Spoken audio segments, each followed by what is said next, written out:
धीमहि यो यो- जो सभी साधकों को प्रणाम कि आज से गुप्तनवरात्रि सत्र शुरू हो गया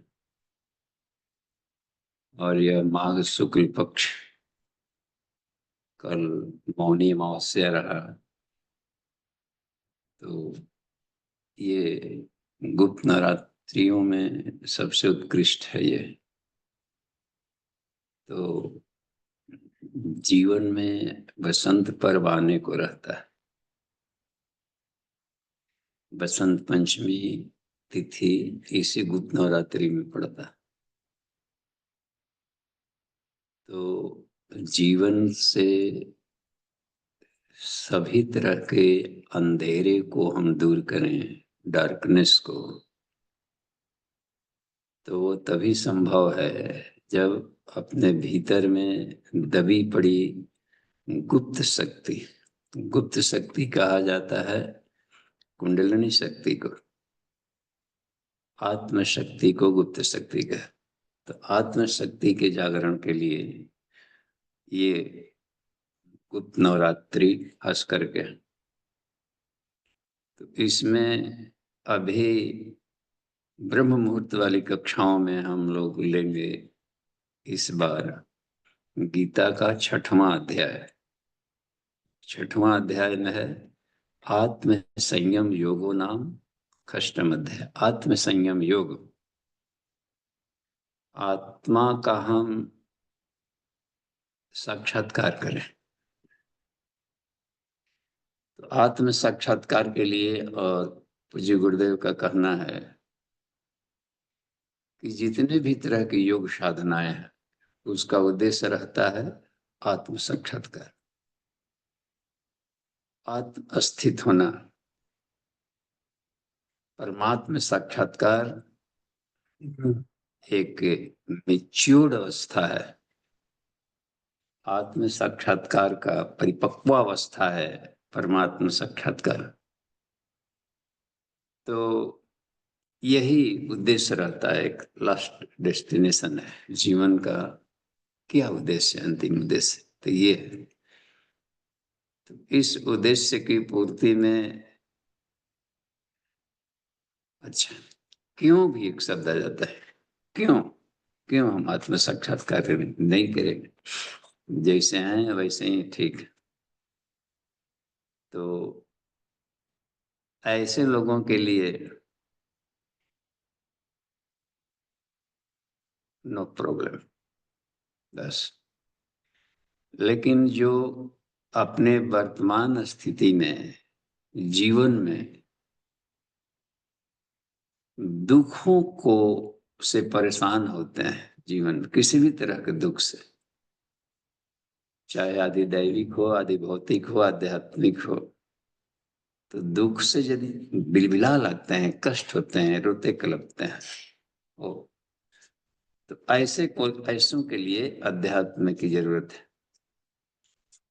ऐसों के लिए ही योग साधना, जो चाहते हैं कि जीवन से सभी तरह का दुख हमेशा हमेशा के लिए समाप्त हो जाए, वाह, अत्यंत शांति और अत्यंत आनंद की स्थिति में जाए। सुख किंग सुखम सच्चिदानंद स्वरूप ज्ञात्वा आनंद माया या स्थिति स सुखम, उनके लिए योग साधना की जरूरत पड़ती है। तो अब इसलिए योग, ये पूरा का पूरा गीता, इसके लिए हम क्या करें, कहाँ से शुरू करें, कौन सा साहित्य पढ़े, कहाँ से सलाह ले, कौन बढ़िया गुरु मिलेगा इसका। कृष्णम वंदे जगत गुरु, बस एक पूर्ण गुरु की हमें तलाश है, तो भगवान श्री कृष्ण है। तो उसमें पूरा का पूरा सूत्र दिया है। और कहाँ से पढ़े, तो यह भी विचार आया था कि हमको कि कहाँ से इसका अध्ययन किया जाए। उपनिषद में भी 108 उपनिषद हैं जो कि थोड़े मुखर हैं। कुल 222 करीब है उपनिषद, उसमें से 108 थोड़े अधिक के वजनी दिखाई पड़े, उसी में से प्राय सभी आ जाते हैं उसके। तो उनमें से भी पढ़ने में बहुत समय लगा। कुछ वैसे उपनिषद है कि बड़ी थोड़े जटिल होते हैं, कुछ तंत्रात्मक उपनिषद है, वो समझ में नहीं आता है। तो इसका भी समाधान गीता में मिल जाता है। उस सबों का एक तरीके से हम कहा जाए कि वो अर्क है, अर्क निकाला जाता है, पुष्पों का सार। जैसे वेदों का सार गायत्री मंत्र है, उपनिषदों का सार गीता है। तो शुरुआत हमें गीता से ही करनी चाहिए।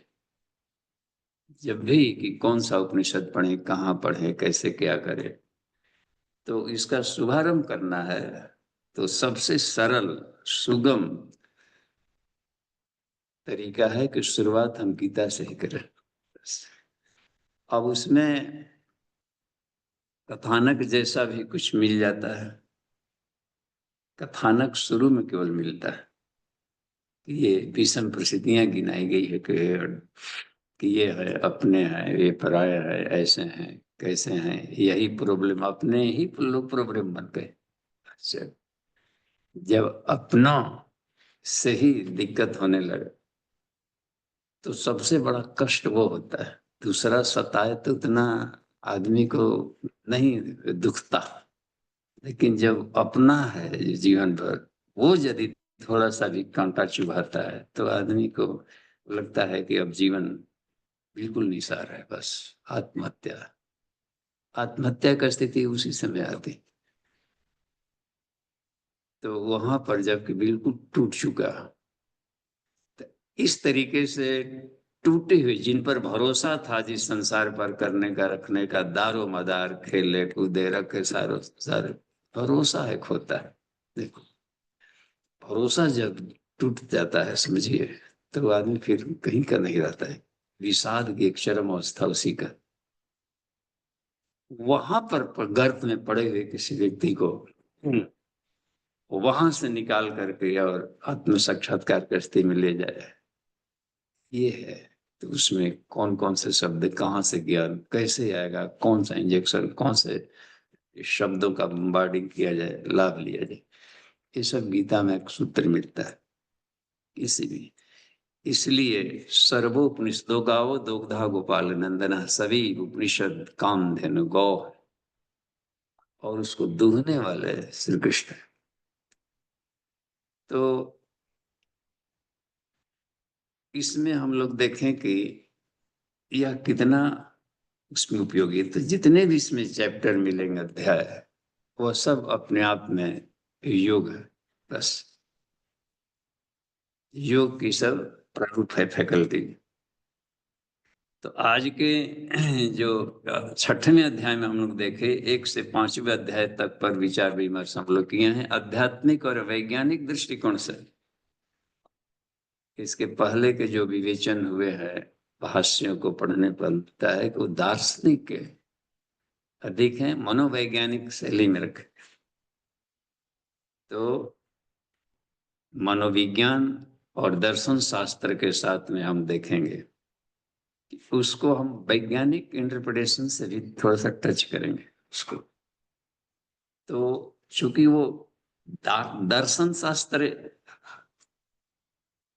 अच्छा तो है, आत्मा का दर्शन करा देता, लेकिन इतने जटिल लैंग्वेज में लिखा रहता है कि उसको भली भांति नहीं समझ पाते। तो गीता भी चूंकि उपनिषद है और दर्शन है, तो इसमें भी शब्दों का कुछ ऐसा गुम्फन है कि सामान्य बुद्धि बार बार पढ़ते हुए भी फिसल जाते, और गीता ज्यों का त्यों पड़ा रहता है और आदमी अपने ढर्रे में भी पड़ा रहता है, व्यवहार में नहीं उतर पाता। तो इसका मतलब होता है कि उसको और थोड़ा सा सुपाच्य बनाया जाए।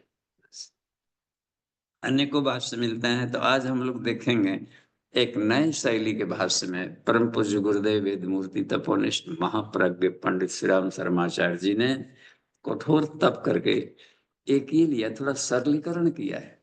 और गीता के भाष्य को उन्होंने पद्य शैली में किया है। पद्य शैली में भाष्य नहीं मिलते थे, एकदम यथार्थ भाष्य। लगता है कि इसमें पदार्थ परक इंटरप्रिटेशन की जरूरत कोई खास नहीं रह जाती है सर। तो आज हम लोग देखेंगे कि पूज्य गुरुदेव ने, आचार्य जी ने गीता को पद्य शैली में भाष्य किया है, और वो उससे कुछ सरल हो पाता है कि नहीं। अब रह गया कि उसको हम प्रैक्टिकल लाइफ में उतारेंगे तो कहाँ कहाँ दिक्कत आती। तो शुरुआत किया जाए। षष्ठम अध्याय आत्म संयम योग नाम षष्ठम अध्याय। बस आत्म संयम, आत्मा का।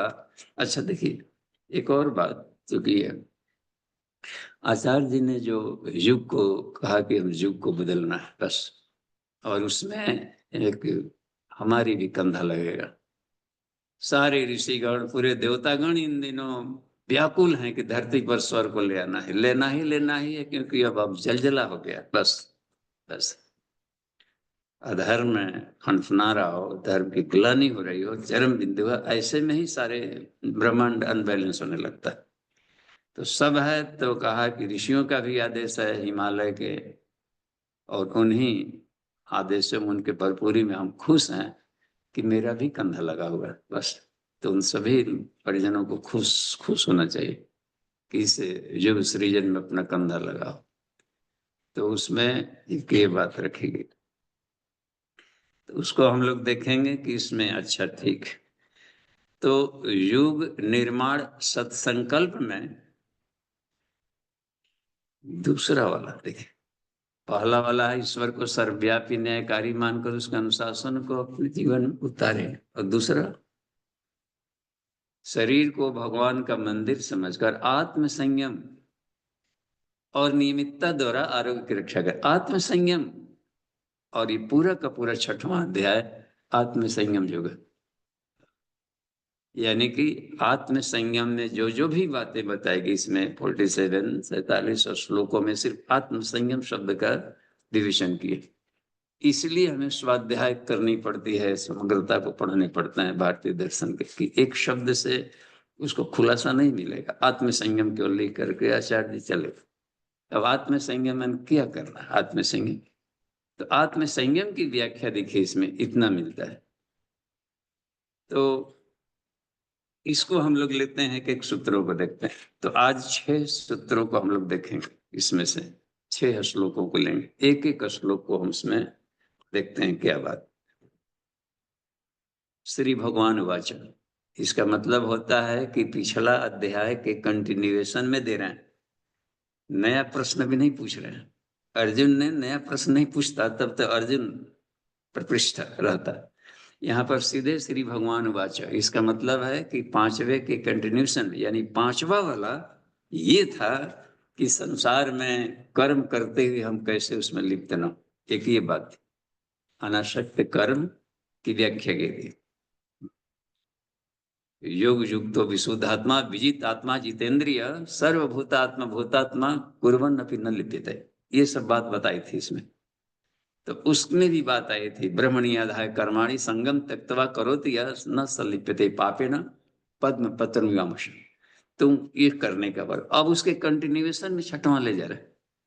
नहीं तो श्री भगवान वाचक नहीं आता शुरुआत में, देख देना उन्होंने फिर कहा। इसका मतलब है कि इसके बाद का अगला पैरा बता रहे हैं कि इतनी तैयारी कर लिया, उसके बाद तू क्या कर। हाँ, ये स्टेप वाइज उसमें भी बड़ा अच्छा है। हमने कहा कि ये इसमें जो सीरियल्स दिए गए हैं, योगों का हेडिंग दिया गया है, सब लग रहा है कि जैसे अल्फाबेट में क ख ग घ करके दिया जाए, तो एक सीक्वेंस होता है ना। कोई डॉक्टर ऑपरेशन करता है विषादग्रस्त व्यक्ति को, हार्ट का ऑपरेशन कोई डॉक्टर कर रहा हो, तो एक ही बार में सीधे हार्ट तक नहीं पहुंच जाता, एक एक लेयर को उतारता है। चीरा लगाएगा, एक लेयर लगाएगा, दूसरा चीरा, और सबने बहुत बारीकी से एक एक कक्षा पार करते हुए जाना पूर्णतः। देखिए, तो अब यहाँ पर देखिए क्या बोल रहे उसी क्रम में। पहला वाला ये मंत्र देखिए, ये अनुष्टुप छंद में जितने भी मंत्र हम लोग के इसमें मुख्यतः अनुष्टुप त्रिष्टुप में पूरा गीता का उसमें आ गया। अनुष्टुप सबसे सरल माने सुगम होता है। अनुष्टुप जो है इतना सुगम और सहज इसमें रहते हैं श्लोक। 8-8 के चरण में होता है, 16 एक लाइन में, 16 एक लाइन में। तो जब भी इसको पढ़ना है तो 8-8 अक्षर एक साथ पढ़ेंगे।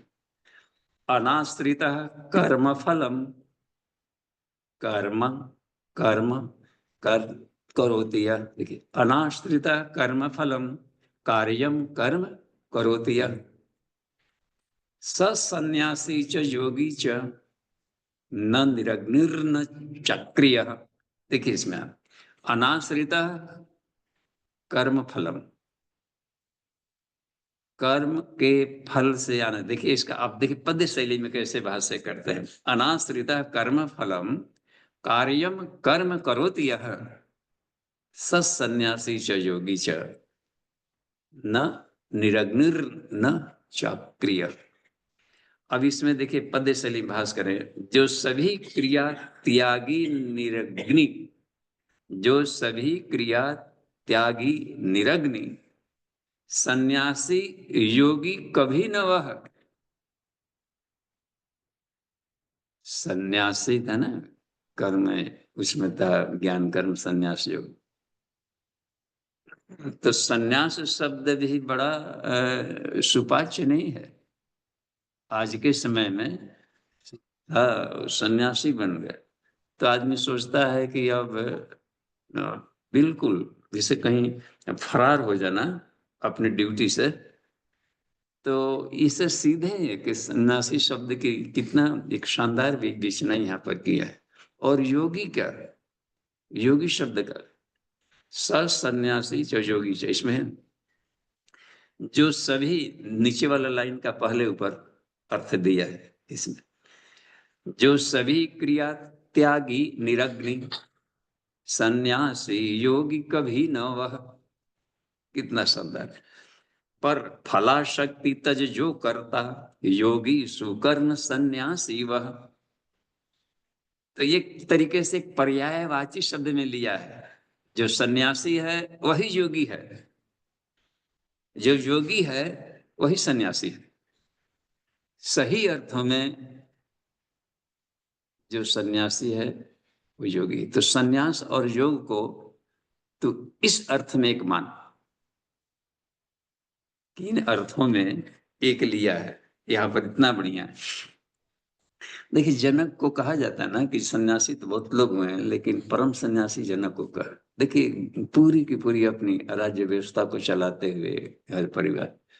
तो गृहस्थ योगी भी देखिए, इसमें व्यास ने एक जगह बहुत अच्छी बात कही है, गृहस्थ एवं इज्जते, गृहस्थ ही वास्तविक यज्ञ करता है। गृहस्थ एवं तप्यते तपः, और गृहस्थ ही वास्तविक तपस्वी है। चतुराणाम आश्रमंत गृहस्थ एवं विशिष्यते, चारों आश्रमों में गृहस्थ आश्रम श्रेष्ठ है। चारों को लिया, चतुराणाम आश्रमंत, ब्रह्मचर्य से भी, वानप्रस्थ से भी और संन्यास आश्रम से भी श्रेष्ठ माना है गृहस्थ योगी। इसलिए इसका मतलब है कि श्रेष्ठता को वर्ण कर, श्रेष्ठता को वर्ण कर, सवितुर्वरेण्यम, सविता श्रेष्ठ, सविता को वर्ण कर, तो श्रेष्ठता को वर्ण कर इसमें रहा तो श्रेष्ठ है। तो आश्रमों में भी श्रेष्ठ चुना, तभी देवता लोग सपत्नीक रहे हों, या ऋषि लोग सपत्नीक रहे हों। एक जगह बताते हैं, जो ऋषि लिखा है रामकृष्ण परमहंस की जीवनी में, कि वो जब बिल्कुल ही वो विकास के चरम अवस्था में थे, तब जाकर उन्होंने पत्नी की जरूरत पड़ी। या योगी अरविंद कहते हैं ना, योगी अरविंद जी के सामने महायोगी लगता है सीधे, योगी अरविंद। वाह। तो उन्होंने भी गृहस्थ आश्रम को, उन्होंने भी इसकी आवश्यकता समझी थी। जीवन बाद में भी अच्छा, और भी देखिए शिष्य गुरुकुल चलाना, एक व्यवस्था रखना, ये सब तो उनके लिए वही बच्चे, कोई गुरु अपना करता है और गुरुकुल चला रहा हो, तो गुरुकुल के जितने भी शिष्य हैं सब उसके पुत्र हैं, और वास्तविक पुत्र वही है, क्योंकि उसके डिसिप्लिन में रह करके उस ज्ञान विज्ञान को सीख रहा है। तो यहाँ पर हम लोग देखते हैं तो उसको एक कहेंगे एक परिवार व्यवस्था। आगे चल करके यहीं पर देखिए, तो अब इसमें हम देखें इसमें से इसमें कठिन क्या है, कठिन शब्दावली पड़ रहा है। अनाश्रितम कर्म फलम, कर्म के फल से, यहाँ पर फलाशक्ति तज जो करता, तो फल बिना परिणाम की आशा किए हम कोई काम कर ही नहीं सकते। यहाँ देखिए, फलाशक्ति में फल शब्द के साथ में जो आसक्ति है, वो यहाँ पर ठोकर लगने वाली चीज है। बिना परिणाम को जानकर कैसे कौन कर्म करेंगे, काहे का कर रहे हैं, कुछ उद्देश्य रहता है ना जीवन में, हमको ये बनना है, वो करना है, पढ़ना है, लिखना है, ये करना है, या कुछ भी टारगेट तो होना ही चाहिए। तो यहाँ पर पूज्य गुरुदेव बताते हैं, इसमें अन्य जगह लिखा उन्होंने कि फलाशक्ति मैंने ऐसा नहीं कि हम परिणाम न सोचे आंख मूंद करके करते चले जाएं, फल साफ दिखाई पड़ना चाहिए, लील्योता ही मधुर फल जानियो, बस। अब यह है कि उसमें आसक्त न होने की बात है। आसक्त का ये मतलब होता है कि फल के प्राप्ति में हम प्रयास तो करते ही रहेंगे, करेंगे, लेकिन प्रयास में यदि पर कहीं पर वांछित परिणाम नहीं मिला कल्पना अनुसार, तो हम बिलबिलाए मत, क्योंकि परिणाम उत्पन्न करने के पीछे में ढेर सारे फैक्टर्स काम करते हैं। बस लगन, परिश्रम, शरीर, स्वास्थ्य, खान पान, योगा कर रहा है लेकिन आहार का संयम न किया, देखते हैं ना, तो वो योग रोग में भी बदल सकता है। ऐसा नहीं कि योग भगाए रोग, योग बढ़ाए रोग भी हो सकता है। कब? जब उसके डिसिप्लिन में न करें, ना? और परिणाम खोज रहे हैं कि वो बन गया तो हम क्यों नहीं बने, वो भी शीर्षासन कर रहा था, हम भी कर रहे थे, देखा देखी करे जो चीजें के या बढ़े रोग। तो उस हालत में हम ये ना करें और ढूंढें, तलाशें कि असफलता का कारण उसमें क्या हो गया, कि सफलता के लिए पूर्ण प्रयास नहीं किया गया। तो हमें और देखना है कि कौन कौन से पहलू छूटा है। अच्छा, दूसरी बात है कि कोई भी एग्जाम हम दे रहे हैं, संसार में सारे ड्यूटी ईश्वर ने परोसा, ईशावास्यम इदम सर्वम यत् किंचित जगत्याम जगत, तो ईश्वर का सारा घर है और उत्पन्न किया है, इस कारोबार में सहयोगी बनाया है मनुष्य को। तो जो भी ड्यूटी सामने आ रहा है, तो वो ड्यूटी पड़ गया है, तो ड्यूटी को ईश्वर का काम समझ करके यदि हम करें, पिछले है ना ब्रह्मणी अध्याय कर्माणी, पिछले अध्याय में था, उसके एग्जाम्पल्स हम आगे वाले का न देंगे, पीछे वाले का दिया जाए कि ये क्लास हो चुका है। तो उसमें था कि उनका काम समझ का संगम त्यक्तवा करो दिया, तुम उसको अपना नहीं, ईश्वर का सौंपा हुआ काम माना, ईश्वर का काम है। बच्चों का पालन पोषण करना अपना काम नहीं, ईश्वर का काम है। ईश्वर ने दिया है कि हमको कुछ संतान चाहिए, तुमको दो को तू पाल, दो को तुम पाल, ऐसे करते हैं, और अपनी सारी क्षमता प्रतिभा झोंक दे उसको योग्य नागरिक, कंप्लीट एटम बनाने में, बस। तो वो एक बात बनी है। तो यहाँ पर कहते हैं फलाशक्ति का मतलब होता है कि एग्जाम मिल गया तो हम नंबर को लेकर के ढेर अपने में ख्याली पुलाव ना पका दें कि 100 मिलना ही मिलना, और 100 मिलना ही मिलना है, और मिल गया मान लीजिए कि 90 मिला, हालांकि 90 भी बेटर है, लेकिन अब 100 नहीं मिला तो इसको लेकर के हम परेशान ना हो, क्योंकि जो क्वेश्चन दिया है वो जानता है कि इससे भी बेटर किया जा सकता था। तुमने अपनी सारी बुद्धि, सारी प्रतिभा, सारा इमोशन नहीं ढूंढा, ठीक है ना। पांचों कोषों में से एक भी कमजोर है, शरीर का बल कमजोर है, तो भी आउटपुट बढ़िया नहीं होगा। कितना छेप मारे थे, उदार तो मारे, कितनी गहराई तक गया होता है ना इसमें, हल तो चलाया, ऊपर ही उतर खुखुर करके रह गए। अब यह कि उदाई उड़ाई कितनी गहराई होनी चाहिए थी, ये रहा करता इसमें करने का कि तीर तो छोड़ा लेकिन आत्मा तक गया कि नहीं गया। अब कहीं हमने भी तीर मारा, उसने भी तीर मारा, उसका गिरा, हमको भी गिरना चाहिए था, नहीं। उसमें एक वेलोसिटी भी रहता है हर चीज में, देखते हैं ना, कार्य के काम करने में पोटेंसी रहती है।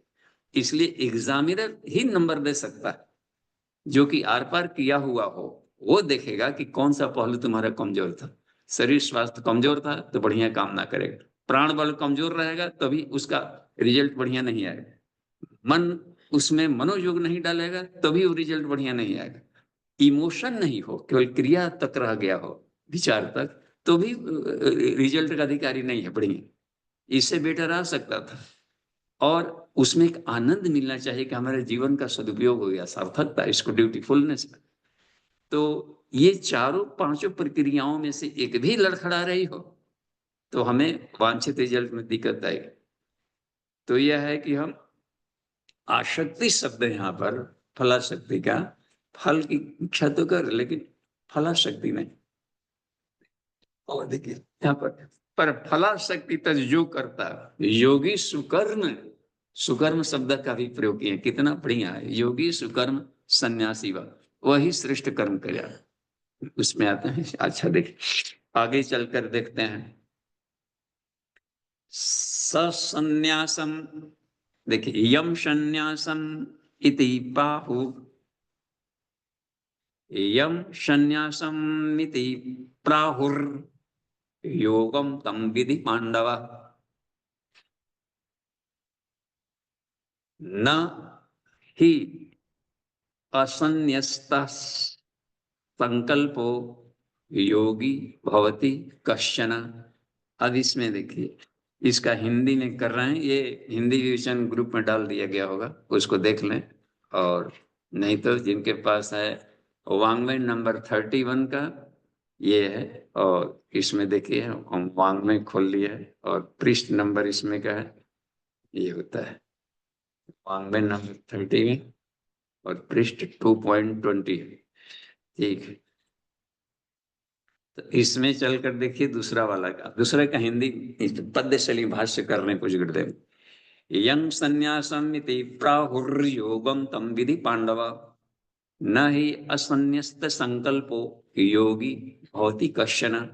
इसका पद्य शैली भाष्य कर रहे हैं, जिसको संन्यास कहा वह ही, जिसको संन्यास कहा वह ही है योग दत्त चित हो तू सुन। संकल्पों के संन्यास बिना है कौन यहाँ योगी अर्जुन। अब यहाँ पर देखिए इसमें कितनी बात है, यंग संन्यासम इति प्राहुर, देखते ना, जिसको संन्यास कहा हुआ है, कितना भाष्य सरल है इसमें। यम माने जिसको, आगे यहाँ पर संन्यासम, संन्यासम इति प्राहुर योगम तम विधि पांडव, वह ही है योग, यानी कि संन्यास ही योग है। तो अब देखिए यहाँ पर संन्यास को योग किन किन अर्थों में हम ले सकते हैं। न्यास, न्यास शब्द होता है न्यास, हम लोग कर्मकांड करते हैं न्यास, तो अपने इंद्रियों में डिविनिटी भर रहे हैं, देवत्व, ओम वांग में आसेस्तु, नसोर में प्राणोरस्तु, अक्षरोर में चक्षुरस्तु, दिव्यता का उसमें आरोपण कर रहे हैं, देवत्व को धारण कर रहे हैं, देवो भूतवा देव मुझे, देवता बनकर देवत्व की साधना करें, तो अपने को देवत्व के में रूपांतरण करने की प्रणाली की जा रही है न्यास में, और उसमें डिविनिटी भरी जा रही है देवत्व को। तो संग न्यास का मतलब होता है देवत्व, संग शब्द आता है उत्कृष्टता के अर्थ में, संस्कार, संस्कार उत्कृष्ट साधनम संस्कार, किसी चीज को रिफाइनमेंट की अवस्था में जब ले जाएंगे, रिफाइंड स्टेज, तो उसमें संग शब्द लगा दिया बस। तो यहाँ पर अर्थ में लिया है कि संग के साथ में जो न्यास है, अपने आप को आत्म स्थिति कह सकते हैं, उत्कृष्ट जो चेतना का रिफाइनमेंट है, स्टेट है, उसको आत्मा कह दिया, रिफाइंड स्टेट, ठीक। देखते हैं चेतन अमल सहज सुख राशि, अमल, अमल शब्द है यहाँ पर, जो ये कहा कि एक सबसे उत्कृष्ट रिफाइंड अवस्था है संस्कारित शुद्ध चेतना का, उसको आत्मा शब्द से कर दिया, और उसमें आत्म अस्थित, आत्म अस्थित, न्यास माने बैठना होता है, आसीन होता है न्यास, कहाँ पर, आत्मा में, तो आत्मा में बैठो, आत्मा में स्थित हो खो, संन्यास। इसमें देने कुछ छोड़ने छाड़ने जैसे कोई बात कहीं नहीं जा रही है। उल्टे भागिए नहीं, बैठो। कहाँ? आत्मा में बैठो और अपने अंतर गुहा में जाकर के बैठो, या फिर जाकर के ईश्वर में जाकर के बैठो। तो इसी को कहा कि तम विधि योगम तम विधि पांडवा। तो जीवात्म परमात्म संयोगो नाम योग, ये याज्ञवल्क्य ने व्याख्या किया योग का। आत्मा से परमात्मा की संयुक्ति, और परमात्मा कहाँ पर है? आत्मा के भीतर है। आत्मा के आकाश के भीतर में परमात्मा है। आत्मा को नहीं मालूम कि परमात्मा क्या, और परमात्मा क्या है? परमात्मा उस आत्मा का घर हो, देखने में आत्मा ही उसका घर हो गए। तो ये है, जल नहीं मालूम है कि हमारे भीतर में जलत्व का कारण क्या है। तो जिस तरीके से जीवात्मा को नहीं मालूम है कि हमारी जीव सत्ता का अस्तित्व क्या है, तो परमात्मा सत्ता के लिए इसका मतलब होता है सीधे कि परमात्मा में स्थित हो, लेकिन नहीं आत्मस्थिति। तो आत्मसंशय, आत्मसंज्ञा से आत्मसंयम, संयम मान देखिए वहां पर केंद्रीभूत करने को कह रहा है। यहां पर पतंजल वाला भी हम लोग देख सकते हैं, धारणा ध्यान समाधि त्रियम एकत्र संयम, तीनों। यानी धारणा भी करना है आत्मा को, ध्यान भी लगाना है उसी को, उसके गुण कर्म स्वभाव के साथ आत्मीय स्थिति में अपने आप को समाधि स्थिति कर लेना है विशुद्धि, तब तो आत्म संयम आएगा। तो शरीर को भगवान का मंदिर मानकर आत्म संयम यानी आत्मा की धारणा, आत्मा का ध्यान, आत्मा समाधिस्थ होना, ये कहा कि तब जाकर के, और नियमितता, तो फिर जीवन के सभी तरह के आरोग्य माने दुख कष्ट, चाहे भौतिक हो दैविक हो या आत्मिक हो, कष्ट दूर होंगे। कितना एक शानदार बात कही। उसी कह रहा है कि तू दत्त चित्त होकर के सुन। दत्त चित्त शब्द का प्रयोग किया, वह तम विधि पांडव विधि, दत्त चित्त होकर के सुनना।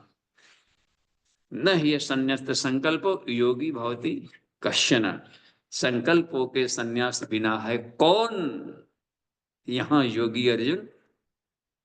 गजब।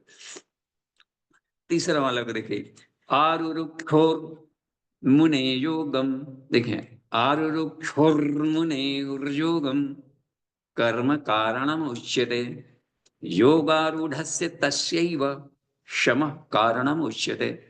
यहाँ पर देखिए इसका पद्य शैली में भाष्य कर रहे हैं पूज्य गुरुदेव।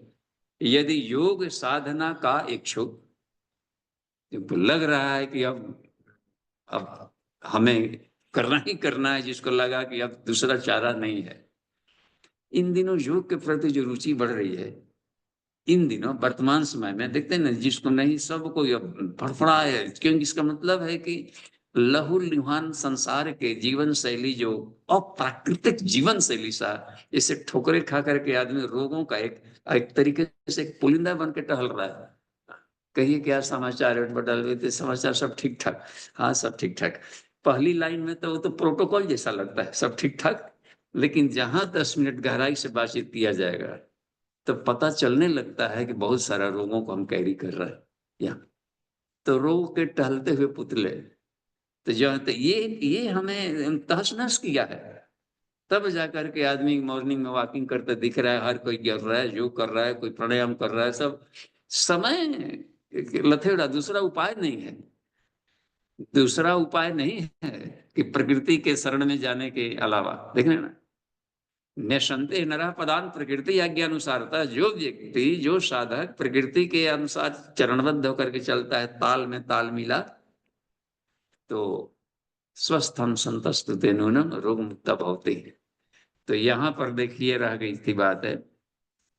तो अब यदि तू चाहता है कि जीवन के सभी तरह के विषाद को समाप्त हो, देखिए मुने मुने मुने साधकों के लिए भी आता है, और मुने शब्द इसको प्रेरणा करने के लिए गई है मुने, देखते। तो अर्जुन के लिए भी मुने शब्द का प्रयोग कर सकते हैं।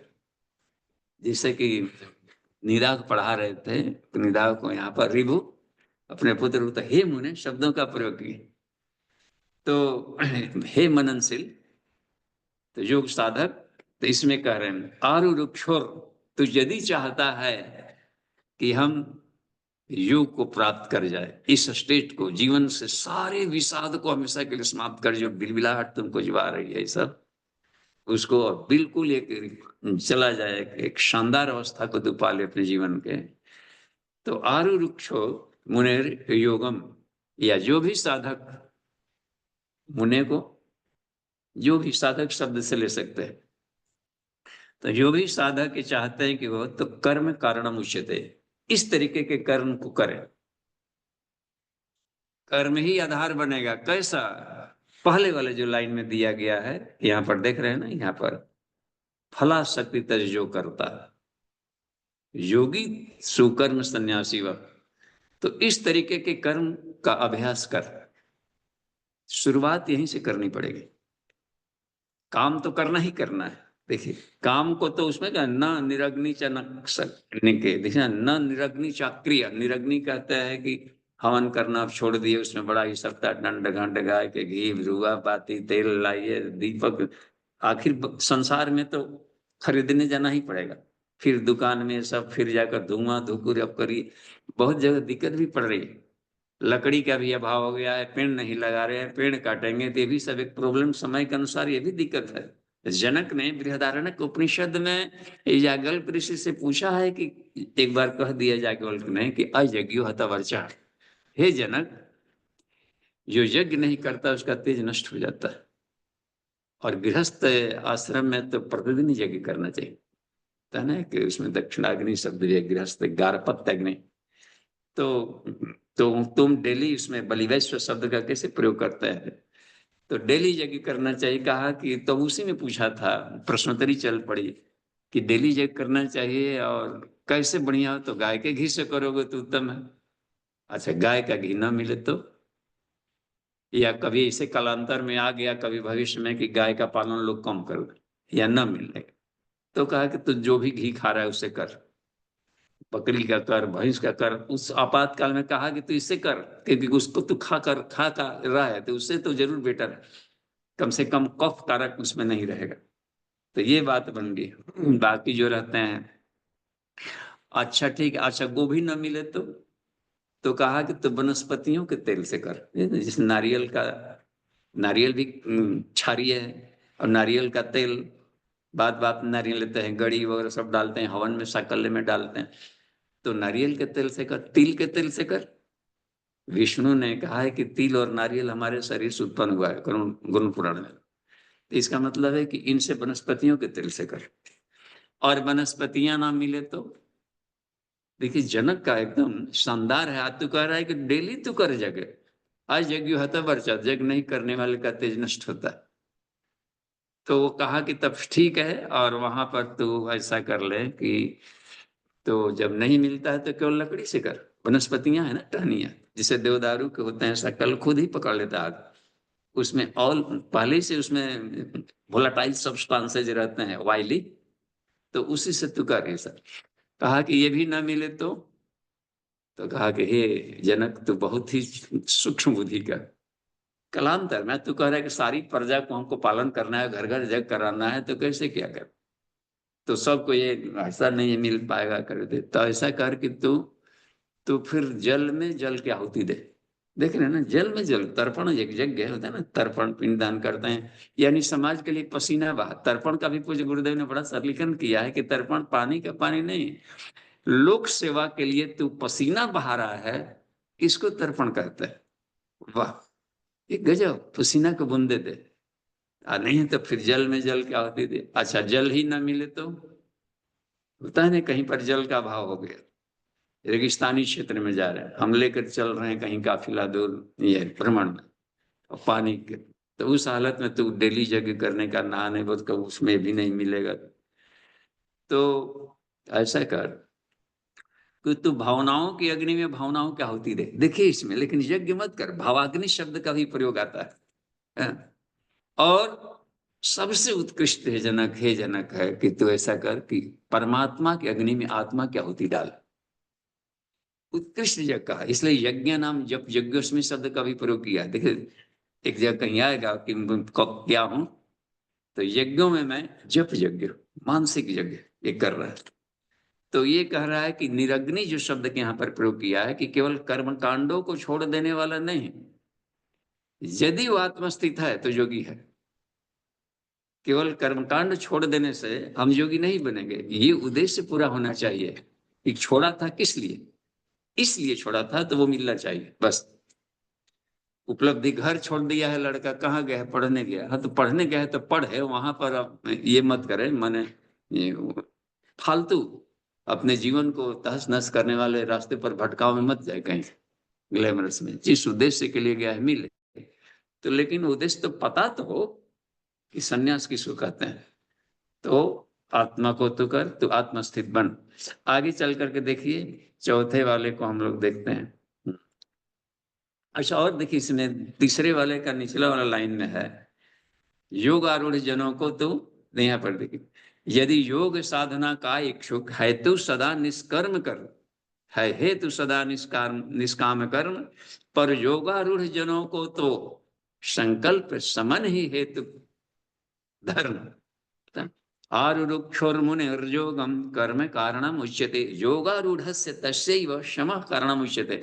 लेकिन जो मिच्योर्ड अवस्था में आ गए, आत्मसद योगी बन गए, तो इसमें हमको जो अपने जो लाइफ में जो मिली है अनुभव, उसके आधार पर हम इसमें भी बता रहे हैं क्योंकि हमको उस स्थिति में जाने के क्रम में जो जिन रास्ते से गुजरना पड़ा था, तो यहाँ पर समा का अर्थ इसमें समझ में आ रहा है कि समा का अर्थ किस अर्थ में लिया जा सकता है कि योगारूढ़ा रहे, जिससे कि जो मान ले कि जो जितने भी योगी सन्यासी जो परिपक्व हो गए, मेच्योर्ड, तो उस मेचुरेशन में एक और भी दिक्कत आती है क्योंकि जैसे ही हम लोग निष्काम कर्म करना शुरू करते हैं धीरे धीरे, ये तो होता है कि जो अपने जो दबे पड़े हुए संस्कार हैं और चेतन मन में, वो बीच बीच में छलांग लगाते हैं।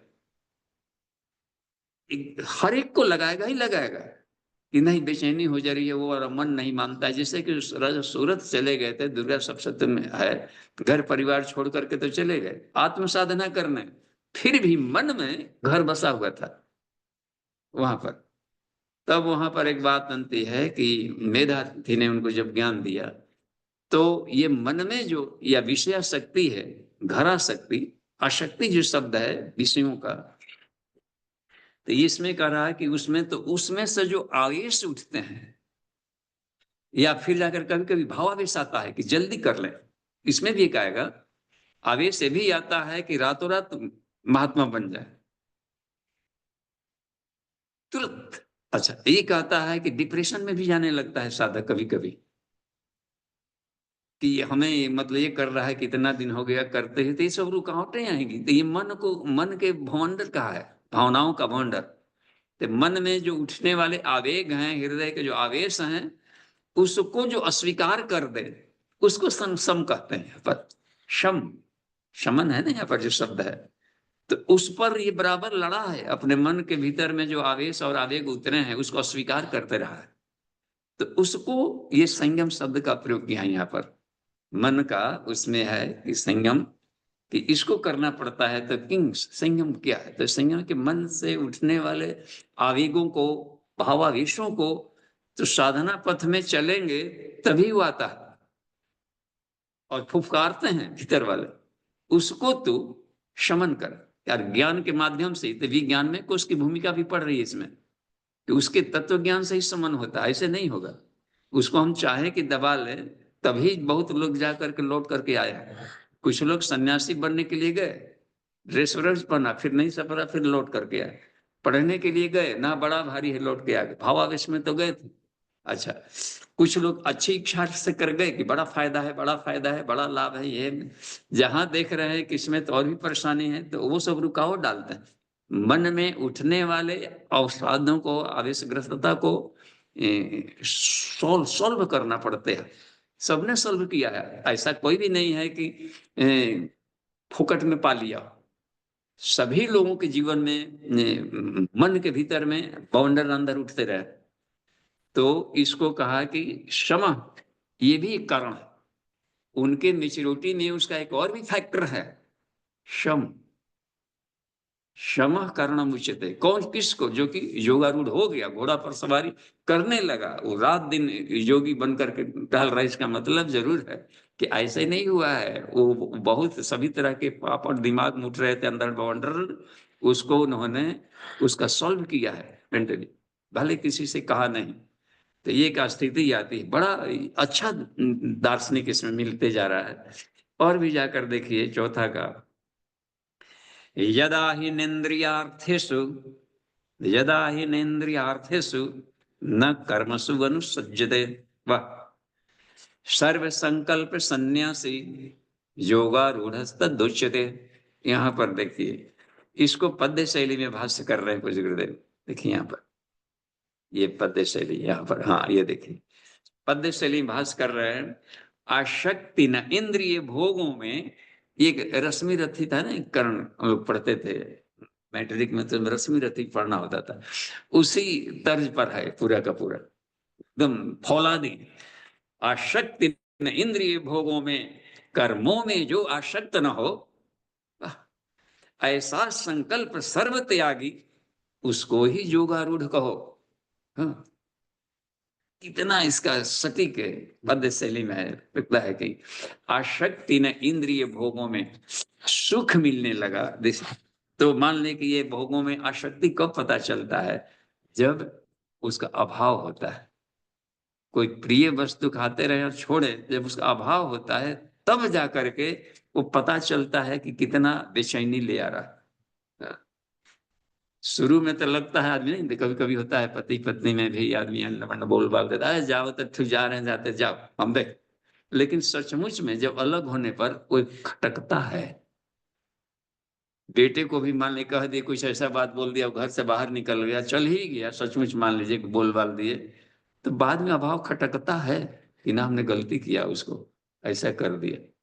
तो ये जो बात बन रही है खटकने वाली करने का, तो इसका मतलब है कि उसके साथ जो मिल चुका है भोगने का सुख, अर्जुन को भी खटक रहा था, तभी जाकर के छोड़ा कि इनको साथ में जो मिला हुआ है, जो स्पर्श सुख इन सब के द्वारा। तो ये जो मोहबद्धता आ गई थी, तो इंद्रिय भोगों से भी एक मोहबद्धता आ जाती है। तो ये करता है कि आसक्त इन इंद्रिय भोगों में, आसक्त न हो।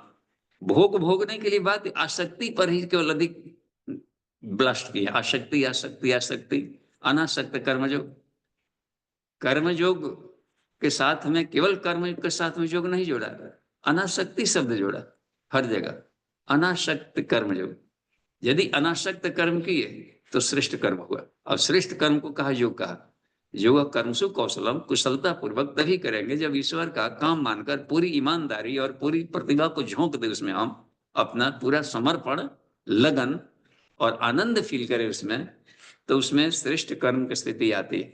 अब देखिए वो योग की स्थिति में आ जाएगा, यज्ञ की स्थिति में आ जाएगा। आगे चलकर यहीं पर देखिए, आसक्ति न इंद्रिय भोगों में। अच्छा, इसका पता तब चलता है, मान लीजिए कि हम नशा की आदत, ठीक, और नशा की आदत छोड़ दिए हिमालय में चले गए, उधर नशा का ना फैक्ट्री है ना कुछ मिल रहा है, ऐसे जगह चले गए।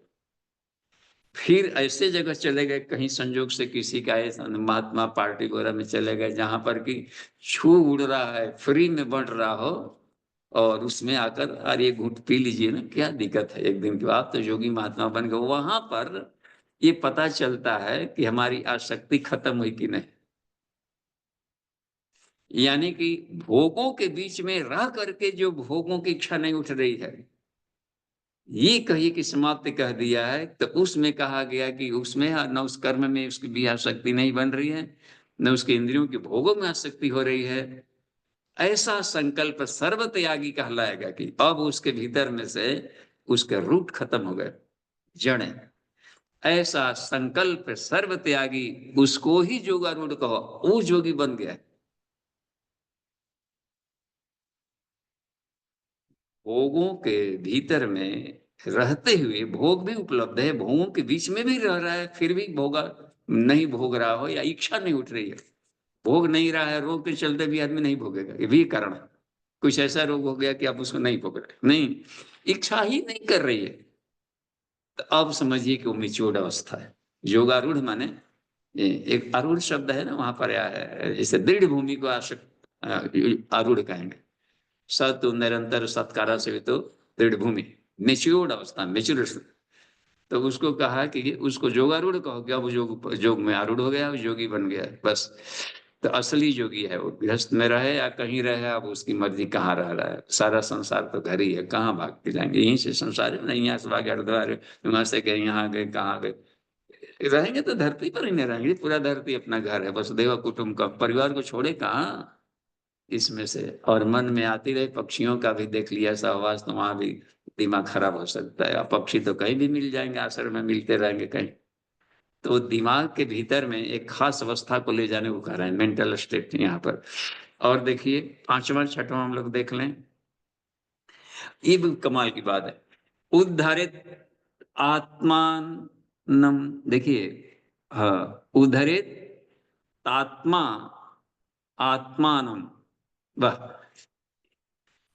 न आत्मा ना मना न आत्मानम अवसादयत, वह उद्धरित, यहाँ पर 10 शब्द आ गया ना, उद्धरित, तो उद्धरित है और आत्मा, तो और आ मिलकर के दा हो गया यहाँ पर। उद्धरित आत्मा, आत्मा, आत्मा ना दिख रहे, आत्मानम, उद्धरित आत्मा, आत्मानम, आत्मना शब्द है, देखिए यहाँ पर उद्धरित, यहाँ पर मिसप्रिंट लगता है कि स्प्रिंट में, उद्धरित आत्मना आत्मानम चाहिए। तो इसमें एक लाइन है, देखते तो मूल कॉपी निकालें, तो इसमें कुछ प्रूफ रीडिंग भी करना है, इसमें अपने से भी करेक्ट करना होगा, कहीं पर मिसप्रिंट हो गया होगा तो। इसमें उद्धरेत आत्मना आत्मानम, ये चाहिए, उद्धरेत आत्मना, तो ये पहले वाले का लाइन इसमें आत्मानम, इसको सही कर देखें, आपका लाइन क्या गीता, हाँ देखिए ले, हाँ इसमें देखिए ठीक है। उद्धरेत आत्मना आत्मानम, उसमें जिनको है हार्ड कॉपी बना लीजिए, सुधार कर लीजिए। उद्धरित आत्मना आत्मानम, आत्मना का मतलब है कि अपने से अपना उद्धार करें। न आत्मना, देखिए न आत्मनम अवसादे, इसमें हाँ लीजिए, इसमें जहां जहां पर एक पढ़ रहा है, तो इसको उसमें सुधार कर लीजिए। पहला वाला लाइन में यहाँ पर मिसप्रिंट हो गया है, इसमें को प्रूफ रीडिंग पुराना, तो मूल मूल प्रति लिए रहते हैं। गीता गोरख प्रेस, गीता प्रेस गोरखपुर में छोटी छोटी मूल प्रतियां हैं, केवल मूल लीजिए, उसका मिलता रहेगा। बाकी अपने से अर्थ है, अपने इंटरप्रिटेशन से निकालते रहिए अपने ढंग का।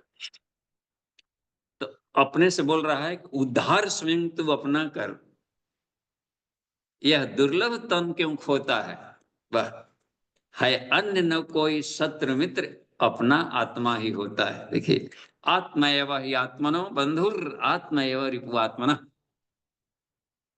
तो यहाँ पर देखिए उद्धरित आत्मना, आत्मना, दुग आत्मा शब्द आया है ना, उद्धरित आत्मना आत्मना, तो आत्मना माने अपने से, करण है आत्मना, किसके द्वारा, अपने से अपना उद्धार कर। तो गुरु क्या करेंगे, गुरु उद्धार नहीं कर देंगे, एक टेक्निक बताएगा, बस इतने भर कर सकते हैं। गुरु के पास क्लू है, फॉर्मूला है, ट्रिक है, टेढ़े रास्ते, कड़े रास्ते, सरल रास्ते, और साधक के मनोभूमि के अनुसार कतरन करने के रास्ते उसके पास है। तो वो टेक्निक बता सकता है, और ये है, और करने का सरल तरीका भी बता सकता है। करना अपने ही है, देखने नहीं बात, तैरना तो अपने पड़ेगा। तैराकी की आप कोच रख भी लेते हैं तो कोच आपके बदले में खेलने थोड़े जाएगा फील्ड में, रिहर्सल करवा सकता है, कुछ ये कराएगा। अपने को देख, अपने को भी दिखाएगा, देख हम कर लेते हैं, दिखाया ऐसे हमने कर लिया, अब तू कर, तो मोटिवेशन मिलता है। जिसमें होता है ना दियो न प्रचोदयात, प्रचोदयात मानी प्रेरणा दे। गायत्री मंत्र में जो प्रचोदयात शब्द है वो बहुत चमत्कारी है। कहे हैं ईश्वर वहां पर बोल रहे विष्णु नारद से कि ईश्वरों की निराकार स्वहेतु, मैं तो निराकार हूं, प्रेरणा कर तुम ईश्वर, इसलिए ईश्वर निराकार सिर्फ प्रेरणा दे सकता है, मोटिवेशन। किसी को आगे बढ़ाना होता है तो उसके बुद्धि में अंतःकरण में एक आती है, तो अंतःकरण की आवाज को ही आकाशवाणी कह दिया जाता है, क्योंकि वो चिताकाश है। भीतर से प्रेरणा निकली तो आकाश से निकला तो आकाशवाणी कह लेंगे। तो आत्मना का मतलब होता है कि अपने अंतःकरण से, अंतरात्मा शब्द का प्रयोग करते हैं, अंतरात्मा तो अंतःकरण है, मन बुद्धि चित्त अहंकार के जो मिश्रण है, इसी को आत्मना कहते हैं। उसके द्वारा कर। आत्मानम उसको करें, अच्छा इसको सफाई करें इसके द्वारा, तुम खुद के द्वारा। अपनी जो जीव सत्ता है भीतर में, ये तो पता चल जाता है कि मेरा मन जा रहा है, इसका मतलब है कि मैं मन नहीं हूं, मैं रिसर्च कर रहा हूं। इसका मतलब है कि ऑब्जर्वर है, तो जो ऑब्जर्वर तुम्हारे भीतर में है उसको कह रहा है कि आत्मानम, उसके द्वारा कर। किसका कर? आत्मा का। आत्मा का मतलब तुम्हारा जो उपकरण है अंतरात्मा, मन बुद्धि चित्त अहंकार, अंतःकरण, उसकी सफाई कर। अंतःकरण को कह दिया है आत्मा उद्धार करे, किसके द्वारा? अपने के द्वारा। क्लियर हो रहा है कुछ कुछ?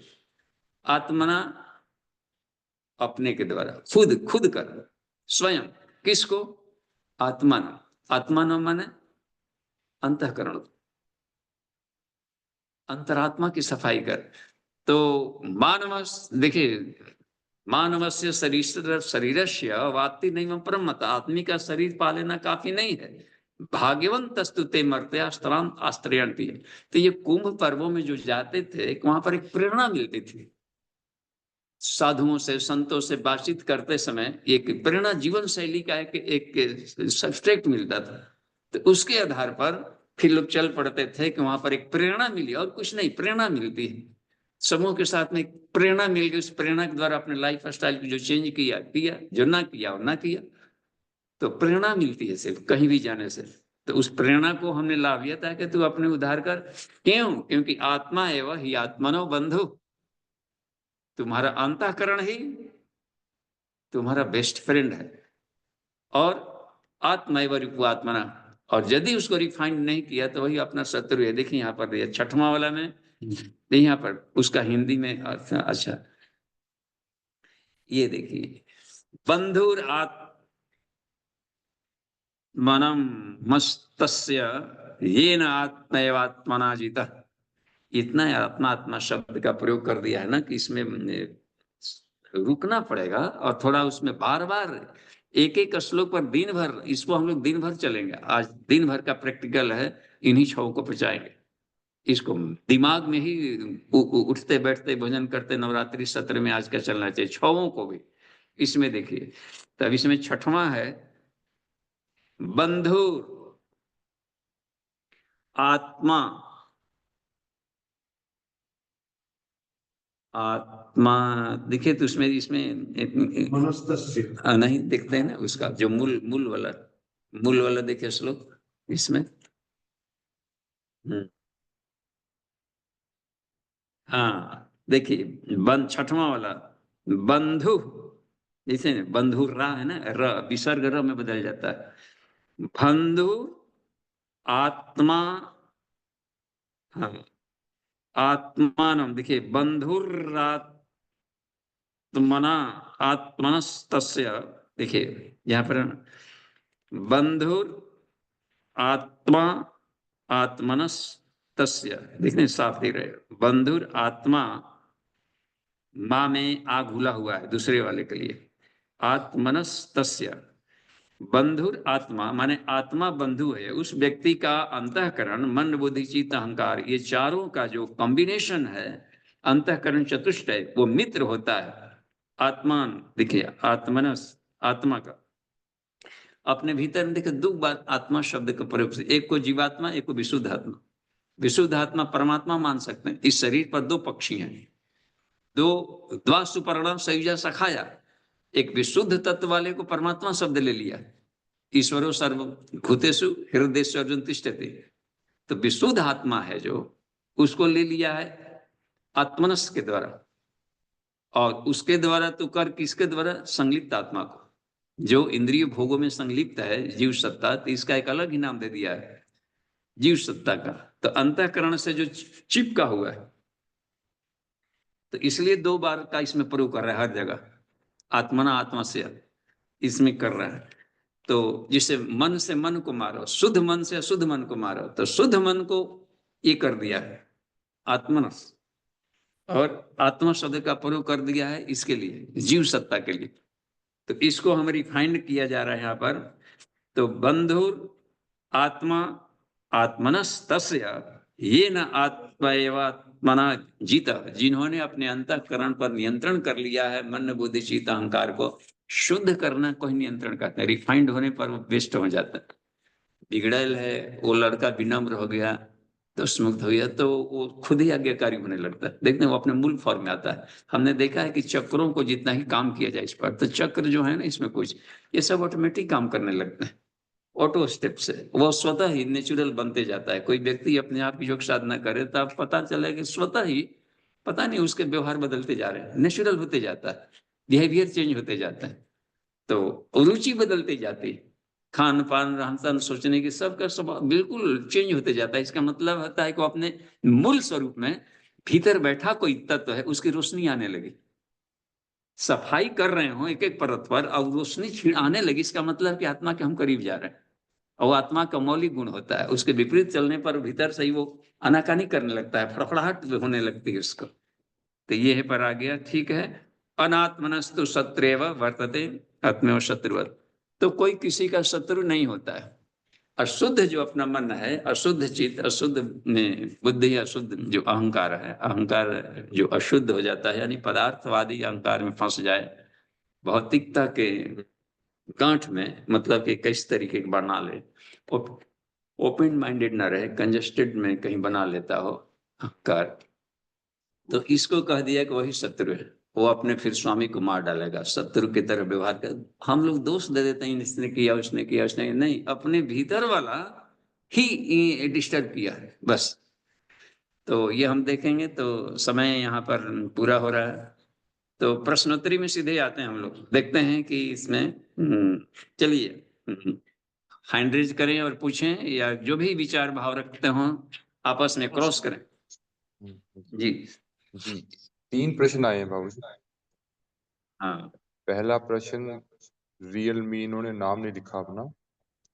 इनका प्रश्न है कि सादर प्रणाम, ओम जुहू स्वाहा का विस्तार जानना चाहते हैं। अब जिसमें होता है, जिसके अक्षमालिकोपनिषद में एक एक अक्षर का इसमें वो एक एक अक्षर का उसमें विस्तार दिया गया है। तो स्वह इसमें शब्द है ओम, तो उसमें आ गया है ब्रह्मवाची शब्द है। जुंग गतिशीलता के रूप में होता है, पदार्थ गतिशील है, वहां पर इसमें लिया गया है स्वह। स्वह स्वह शब्द लिया जाता है उसमें। देखिए इसमें ज में ज है, ऊपर बिंदु है, फिर उ है, 3 मिला करके, तो तीनों को मिला करके जो रिजल्ट होता है इस साउंड का, तो ये सब तंत्रात्मक होते हैं, ये मंत्रों में आते हैं। तो रिंग क्रूंग ये सब जो बीज मंत्र डाले जाते हैं, तो एक कंबाइंड उसमें होते हैं, कुछ शब्दावलियों के एक मिश्रण होते हैं। तो इसमें 3 है अक्षर मिला हुआ है, ज भी है, दीर्घोकार है, और अनुस्वार भी है अंकार। तो इन तीनों साउंड एनर्जी का कॉम्बिनेशन जो आज संसार में डाल बोलेंगे केवल, जैसे ओम ओम ओम ओम, तो ये शांति आनंद खुद ही देना शुरू कर देगा। ओम शांति में आनंद में, तो कुछ न भी किया जाए तो ये साउंड एनर्जी धीरे धीरे वाइब्रेट करा करके आनंद देने लगता है। इसी तरीके से यूंग कभी आएगा इसी तरीके से। तो अब अक्षमालिकोपनिषद में आप देखेंगे, अक्षमालिकोपनिषद का हमने एक बार चार्ट दिया था, उसके अनुसार आप देख लेंगे। उसको हमें पूरा निकालना पड़ेगा चार्ट को, तो उसमें आपको एक क्लू दे दिए है, तो इसमें कहीं पर रखे हो तो देख सकते हैं। नितिन जी है कहीं चार्ट? हाँ, इनको चार्ट डाल दीजिएगा, पहले हमने चार्ट है ना उसमें।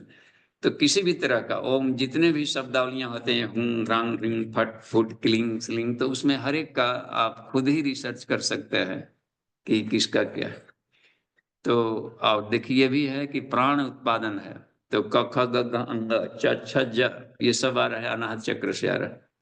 जब भी उसी के वाइब्रेशन होता है, क से 12 अक्षरों का होता है इसमें। और स्वर मिला हुआ है विशुद्धि चक्र का, उ और अंग, ये दोनों विशुद्धि चक्र है। इसका मतलब होता है कि भावनात्मक गति से जो संसार चला रहे हैं उसको अपग्रेड करेगा ही। ये जो बात बन रही है, तो हमने अपने चक्रों से आधार पर भी इनके पंखुड़ियों से जो ध्वनियां हैं उसके आधार पर, इनके वाइब्रेशन के कंपन से आधार पर इसका आप निष्कर्ष निकाल सकते हैं मनन चिंतन से। तो ये सरल तरीका और सटीक है, प्रभावी हम आपको एक क्लू बता रहे हैं ऐसे करने का। और भी अधिक मनन चिंतन करना हो तो अक्षमालिकोपनिषद में हर फोनेटिक साउंड का उसमें दिया है कि यह यूनिवर्स में यह आवाज कि कितना चमत्कार कर सकता है। ठीक। अगला प्रश्न सुरेश जी का है। ऐसा पूछते हैं कि दिनचर्या में समय प्रबंधन ठीक तरह नहीं हो पाता, किस उपाय से समय प्रबंधन करने में सफलता मिलेगी? अच्छा, ओ तो जी प्रणाम। उसमें लिख रहे हैं कि दिनचर्या में समय प्रबंधन ठीक तरह से नहीं हो पाता है तो किस उपाय से। तो उसमें अब ये देखें कि किसी भी तरह के दिनचर्या सेल्फ मैनेजमेंट के लिए टाइम देना ही पड़ेगा, क्योंकि सभी तरह के रूटीन वर्क शरीर से होना, जितने भी तरह की ड्यूटीज है माध्यम तक ही है शरीर, तो शरीर पर हमें ध्यान देना ही देना पड़ेगा बस। अच्छा, जो भी दिनचर्या कर रहे हैं क्यों कर रहे हैं? आनंद के लिए कर रहे हैं। आनंद है या तो मान लीजिए उससे हमको पारिश्रमिक मिलता है, या आनंद है उसी से हम पारिश्रमिक कमाएंगे, नौकरी करते हैं, कमाएंगे, पैसा लाएंगे, फिर उस पैसे से ये करेंगे वो करेंगे। दिमाग में के सुख और शांति का एक तस्वीर जरूर है, एक स्वर्ग बसा हुआ है दिमाग में कहीं ना कहीं। ठीक है, आनंद और शांति का इस तरीके से मिल रहा है। और आनंद और शांति का भोगेगा कौन? शरीर, और शरीर ही रोगी कर लिए तो उस आदमी को क्या बात। इसलिए हमेशा टॉप प्रियोरिटी पर साधना रखनी चाहिए। तो ब्रह्म मुहूर्त का जो समय है सूर्योदय से 2 घंटा पहले, यह संसार के काम के लिए नहीं है, आत्मा की खेती के लिए। देखते ना, अमृत है, यही अमृत मुहूर्त है। अमृत स्नान का मतलब होता है कि ब्रह्म मुहूर्त में हम आत्मा की साधना करें, आत्म साधना करें। उसी के लिए अपना देख लिए तो उसमें अपना रूटीन बना लिए कि 1 घंटा तो निकालें। 2 घंटा है तो मान लीजिए 2 घंटा टाइम ना मिला, आलसी है, अधिक खाना खा लिए हैं, रात को भारी शरीर हो गया है, थोड़ा सा करवट बदल लिया, शायद 2 आधा 50% माफ, 1 घंटा तो हम लाभ लें उसमें का। तो यदि चाहते हो तो कुछ ना कुछ कीमत देनी पड़ेगी। धन, समय भी एक धन है, वेल्थ। तो टाइम में 24 घंटा में से 3 घंटा तो निकाल ही दे, 2 घंटा सुबह का और 1 घंटा शाम का, गुदली बेला। मान लीजिए कि शाम को मार्केटिंग में कहीं है, लेकिन सुबह में सारा संसार सो रहा था, तो आप क्यों सो रहे थे? योगी तो जब संसार सोता है तब जगता है, और काहे का जगता है? आत्मा की खेती करने के लिए। तो उसमें देखिए ब्रह्म मुहूर्त में, ब्रह्म का मुहूर्त नाम ही है कि अब खाने का टाइम हो गया, ब्रह्म मुहूर्त हो गया, साधना का टाइम हो गया, फिर काहे का सो रहा है? जो सोए तकदीर सोया, बस चूक गए तो चूक गए, वो टाइम नहीं आएगा। उसमें अल्फा स्टेट आता रहता है। अल्फा स्टेट का मतलब होता है हिमालय से भी दिव्य प्रवाह आते हैं, आत्मा को झकझोर करके जगा देने वाला एक लहर चलते रहता है अंतरिक्ष में। उसको छूट गए ना, सो गए, तो इसी कहला कि जो खोवत है सोवत है सो खोवत है। तो वहां पर नहीं सोना है किसी भी कीमत पर। हमको जब से कह दिया था वंदनीय माता जी ने वहां कि देखो ब्रह्म मुहूर्त लाइफ में से एक भी दिन बेकार मत जाए, तब से नींद नहीं आई ब्रह्म मुहूर्त में। कितना हो थके हो, 3 बजे भी आ गए कहीं से ड्यूटी से करके, तो उस समय शुरुआत में आनाकानी करता था, लेकिन ब्रह्म मुहूर्त में नींद अपने आप ही फिर गायब होने लगे और आत्मा की खेती चल पड़ा। तो 1 घंटा उपनिषदों का अध्ययन किया जाए और 1 घंटा प्रैक्टिकल। यदि 1 घंटा निकाले हो तो आधा घंटा उपनिषद करें, पढ़ें, आधा घंटा प्रैक्टिकल करें योगा। तो प्रैक्टिकल में 5 कोषों का प्रैक्टिकल कर लिया जाए। गाड़ी बाहर लेकर जा रहे हो तो हवा है कि नहीं, तेल है कि नहीं, और सब सामान स्टेपनी वगैरह है कि नहीं देख लेते हैं। तो ऐसे ही अपने को भी देख लिया जाए कि शरीर स्वस्थ है कि नहीं, प्राणी के एनर्जी से लवाल है कि, मेंटल स्टेट ठीक है कि नहीं, अपना कॉस्मिक बॉडी ठीक है कि नहीं, 5 बॉडी को चमका करके निकल पड़िए। तो ये है, तभी दिन भर का लाभ मिलेगा। तो इसको अपने रूटीन जैसे भी बनावें। एक रूटीन ये भी रहे, सुबह में उठे जगे तो आपने उषा पान करते रहिए, पढ़ते रहिए, और उसके बाद में थोड़ा नेचुरल ही आपको शौच की जरूरत पड़ेगी, तो पेट खाली हो जाएगा, बढ़िया से स्वच्छता सफाई हो गया, तब थोड़ा सा एपीएम भी कर ले, योगा कर ले, उसी को ईश्वर का प्रेयर माने या जो समझे उसको, और उसके बाद में अपना ड्यूटीफुलनेस है, जो भी अपना है अध्ययन किया, कहाँ जाना है, क्या करना है, संसार के बारे में सोच लिए। तो सुबह में जगते ही 5 मिनट, जैसे 10 मिनट, अच्छा ध्यान लगाते हैं तो बाहर भागता है, तो 10 मिनट में आप 5 मिनट पहले ही ध्यान कर लें बाहर का। आज यहाँ जाना है, वो काम है, ये काम है, ये पेंडिंग, उसको निपटा लेंगे बढ़िया से, ठीक है। कुछ और भी आएगा तो देख लेंगे, नो प्रॉब्लम। इसके लिए हमको शक्ति चाहिए। अब शक्ति को भीतर करें तो मन की भाग दौड़ बंद हो जाती है। उन्हीं को भागता है जिनको उसको दबा देते हैं। दबाए नहीं कि मैनेजमेंट सोच ले कि आज ये पढ़ना है, निपट लें, ठीक। तो उसके बाद में करें और कोई दिक्कत नहीं। टाइम मैनेजमेंट तो सीखना ही पड़ेगा, प्रबंधन तो थोड़ी थोड़ी आदत डालें करने का, उसमें से रूटीन में जरूर रहे बस। लेकिन टॉप प्रायोरिटी हमेशा साधना होनी चाहिए, 1 नंबर पर, वो छूटे मत। ठीक है, आगे चलकर देखिए नेक्स्ट। क्या आत्म संयम, आत्म साक्षात्कार एवं आत्म वर्चस्व सब एक ही है? कृपया प्रकाश डाला जाए।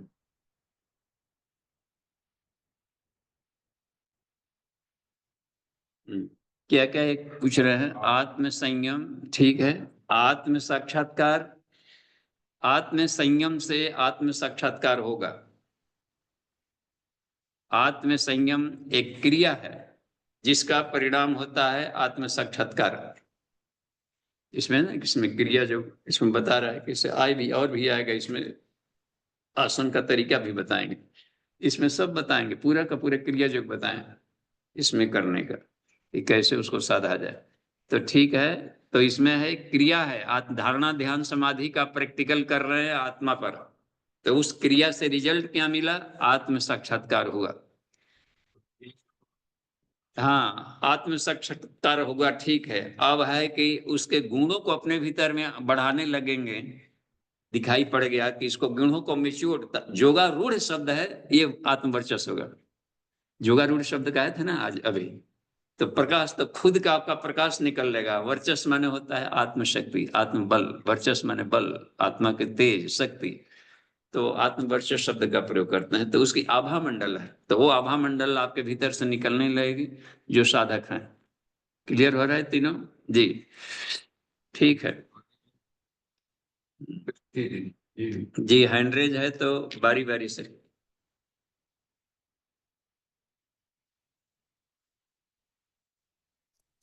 हाँ, प्रणाम इनका, बाबूजी।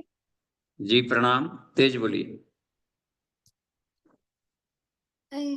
हमारे समाज में सन्यास को ये समझा जाता है कि परिभाषा उसका गलत है, दिया गया है। सब सोचता है कि घर छोड़ना ही सन्यास है। हाँ, तो आप गीता वाला सूत्र को रटते चलिए। आप मने मन मत पढ़िए, चिल्ला चिल्ला कर पढ़ते रहिए। सन्न्यास बस, न निरग्नि न चाक्रिया, यह ना किसे बताए हैं। वो भी तो सब छोड़ छाड़ के भाग रहा था, तो काम कर, काम करने को सन्यास कहते हैं। देखते हैं आत्मा में स्थित हो, कहाँ भाग कर जाएगा। तो इसमें रह गई बात में, तो आप कभी कभी प्रैक्टिकल भी बता दीजिए कि जा रहे हैं, कहाँ जा रहे हैं? सन्यास जा रहे हैं। तो पूछें कहाँ चल दिया? सन्यास जा रहे हैं। ये हमारे लिए स्कूल ही सन्यास है, बस स्कूल जा रहे हैं। आपने जा तपस्या करने जा रहे हैं मम्मी, तो सब लोग समझेगा करे कहाँ जाए, तो कोठरी बंद करके पढ़ने लगी। तो पढ़ना तो अर्जन तप में आता है ना, ज्ञान को बढ़ाना। तो उन शब्दावलियों का प्रयोग चूंकि हो रहा है ना केवल अलग अर्थ में, तो उसका हमें प्रयोग जहां शुरू कर देंगे बोलचाल की भाषा में, तो फिर सन्यास का अर्थ ऐसा आ जाएगा। तो केवल पलायन के अर्थ में सन्यास का प्रयोग हुआ है तब वो जाने, लेकिन सन्यासी जोगी चढ़ इसको कहते, इन शब्दों का हम लोग प्रयोग करें। तो प्रयोग करते करते वो शब्दावलियां फिर प्रचलन में आ जाते, फिर लोग उन्हीं लोगों को कहने लगते हैं, असली समझ जाते हैं। तो गीता का वाचन केवल मने मने ना हो, उसको जहां तहां पर चिल्ला करके हो, उसको प्रैक्टिकल किया जाए, इनके शब्दों का प्रयोग किया जाए, तो बात बन जाएगी। चलिए प्रणाम ठीक बाबू। है। हाँ, धन्यवाद। जी, सुमन दीदी। जी, सुमन दी को प्रणाम। प्रणाम बाबूजी। बाबूजी, दुर्लभ उपनिषद में हम पढ़ते हैं, बारहों उपनिषद में ब्रहादेव मतलब ब्रहा अवतार ने, ब्रहादेव ने ऋभु मुनि को उन्होंने इतना समझाया, चैप्टर वाइज चैप्टर बहुत समझाया उन्होंने कि आत्मा क्या है, परमात्मा क्या है। और ऋभु मुनि खुद ही 12 साल का तपस्या किए तब उनको दर्शन हुआ। फिर ऋभु भी ये परंपरा निदाद को दिए, महोपनिषद में हम पढ़ते हैं। तो ये परंपरा गुरुदेव ने भी हम लोगों को बहुत ज्ञान दिया, इतना ज्ञान दिया है। लेकिन कहाँ, आपने तो गीता क्लास में इतना अच्छा से एक्सप्लेन किया, कहाँ मिस्टेक होता है। सही है, हमारी रेगुलर ड्यूटी नहीं है, हम 12 साल का तप नहीं कर सकते हैं, हम तो रूम में भी बंद नहीं कर सकते, लेकिन इसको कैसे रेगुलराइज किया जाए। तो कहीं ना कहीं तो दोष अपने में ही दिखता है। तो थोड़ा गाइड करिए ना बाबू जी। तो इसमें नहीं दिखता है तो अब स्कूल में तो शिक्षक तो बिना भेदभाव का सारे छात्रों को पढ़ा दिया, उसमें से कोई टॉप निकला, कोई फेल किया, तो शिक्षक को पढ़ाने के अलावे छात्रों को भी तो कुछ जिम्मेवारी बनती है कि हमने उसको कितना संभाल के रखा और खुद कितना मेहनत किया। तो सारे के सारे तो फेल नहीं करते। अब कुछ अच्छा, सभी के सभी डिस्टिंक्शन में नहीं जाएंगे, अपने लगन तगन साधना के आधार पर ही उनकी प्रगति होगी। और ये सबको छूट दिया ईश्वर ने कि तू अपने ढंग का प्रैक्टिस कर, घाटा होगा तो खुद तुमको दिक्कत आएगी। तो गुरुदेव ने गायत्री मंत्र की दीक्षा दे दी। गायत्री मंत्र शक्तिशाली, इस ब्रह्मांड का शक्तिशाली एटम बम दे दिया, ले जाए। कौन कहाँ उपयोग करे, उसी बुलेट को कुछ साधारण बंदूक के बनावट पर भी निर्भर करता है कि वो गोली कितने दूर तक फेंकाएगा। तो बंदूक माने साधक का अपना शरीर, अपने मन बुद्धि चित्त अहंकार को जो रिफाइंड किए वो गायत्री मंत्र से अथाह लाभ ले लेंगे। उनके लिए कामधेनु होते है गायत्री, और बाकी लोग उसका कुछ उपयोग नहीं करेंगे, सिर्फ बड़बड़ाने और भजन गाने के सिवा। तो वाणी में ताकत नहीं आ पाई, तो खुद के शरीर को आत्म संयम की जो साधना करेंगे, तो साधना से फोकट में, गुरु जी बोल दिए फोकट में कुछ नहीं मिलने वाला बस। तो वो बता दिए, फिर कहे कि साधना में प्राण आ जाए तो कमाल हो जाए। गुरु जी थे ना, कबीरदास थे, और कबीरदास का बेटा था कमाल। तो चाहते हैं कि बाप के हिस्सा में धन मिले तो बेटा बनना पड़ेगा। अब बेटा कैसे बने, साधना में प्राण हो जाए तो कमाल हो जाए बस। अपने आप में प्राण डालना पड़ेगा साधना में। तो साधना ही है, वो तो हमेशा अपना सत्र चलाते रहते थे आत्म साधना का के लिए, कल्प साधना, ये सब साधना, प्राण प्रत्यावर्तन साधना, साधना साधना साधना कई बस है, साधना के सिवा कोई फकड़ नहीं है। और आत्म साधना संसार की सबसे बड़ी सेवा है का बस। तो जो इसमें लगे वो आगे बढ़े हुए हैं। तो जितना जितना जो इसमें मेहनत करते हैं सब आगे बढ़े हैं, आगे भी ऐसे ही होता रहेगा। बुद्ध ने भी किया, तो बुद्ध के सारे शिष्यों में से जो थे, कुछ एक हैं जिसे 5 का वहां पर देखे कि बनाया हुआ था गया में, उन लोग का पूरा आदम का मूर्ति ही बनाया हुआ, आनंद और भी है उसमें, और भी किन का। तो कुछ छात्र निकल जाते हैं। गुरु गोविंद सिंह के भी 5 प्यारे, बाकी लोग तो डर के रुक गए। तो थोड़े से ही लोग होते हैं। और देखिए पूरे लंका युद्ध में बांदरी सेना तो युद्ध के युद्ध थे, नल नील अंगद जामंत हनुमान, नल नील अंगद जामंत हनुमान, ये 5 गो का ही नाम बार बार आता है हर जगह। इसका मतलब ये थोड़ा सा अपने को थोड़ा सा लीडर टाइप के बना लिए होंगे, धाकड़ बम बन गए, मेहनत करके उन्होंने किया। तो 6वां कौन था, तो सारे तो बांदरी सेना थे इसमें, तो जो भावनात्मक सहयोग करते हैं थोड़ा सा भी कर लिए, वो भी शिव के बराती में शामिल है ना जी। कुछ हो नहीं है तो सहबाला बना हुआ है, टेढ़े बेड़े आड़े बैणे है, कहीं भगवान का काम कर रहा है, सब कर रहा है। तो उतने में वो संतुष्ट है, गाजे बाजे के साथ जा रहा है, नाच रहा है, कूद रहा है, गुरु जी के साथ में है। तो जो जितना करेगा उतना उत्तरदायित्व तो मिलता है बस। कृष्ण के तो सारे गोप गोपिकाएं साथ में नाचते थे। अर्जुन ने कुछ अधिक तप किया तो उसको उनके कंधे पर सारा दिया कि तुमसे हम काम लेंगे। हनुमान ने कुछ अधिक तप त्याग कर दिया तो उनके कंधे पर सवार होकर काम लिए। तो ऐसे ही होता है जी। अगला हैंड मनीषा देवी का। प्रणाम बाबूजी। जी प्रणाम।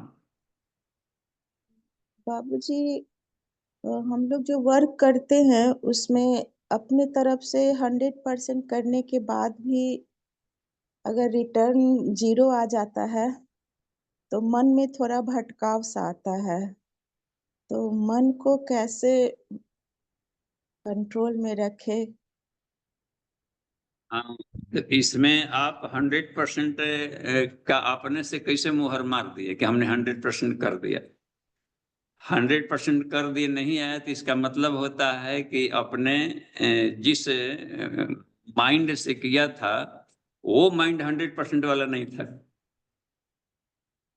उसको मजबूत बनाना है। जिस हथौड़ी से काम ले रहे थे वो वजनी नहीं था, हथौड़ी तो चला रहे थे ना कि 100 चोट सुनार के 1 चोट लोहार के, अब वहां पर अधिक बल लाना था। अच्छा, बुद्धि जिसमें कम लगानी थी अधिक बुद्धि लगाई, तो अपनी बुद्धि जितनी थी ठीक है झोंक दिया, माने कि 4 आना का बुद्धि था 4 आना झोंक दिए, तो रिजल्ट देने वाला तो अलग है कि तुम अपने बुद्धि को और बढ़ाओ, वो 8 आने वाला बुद्धि से खुलने वाला है। तो माइंड को डेवलप करो, नहीं तो फिर चौथे क्लास में पढ़ लिया, चौथा क्लास है एमए क्लास का सॉल्यूशन सॉल्व नहीं, कहा कि गुरुजी ने अपने सारा फॉर्मूला लगा दिया, तो ठीक है 5वां 6वां 7वां 8वां क्लास पढ़ेगा ना तो ये खुल जाएगा। तो ये है कि अभी उसको इसलिए लगाए रखने का है, करने की बात बनी है तो खुलना ही खुलना है, ना खुलने का सवाल क्या है?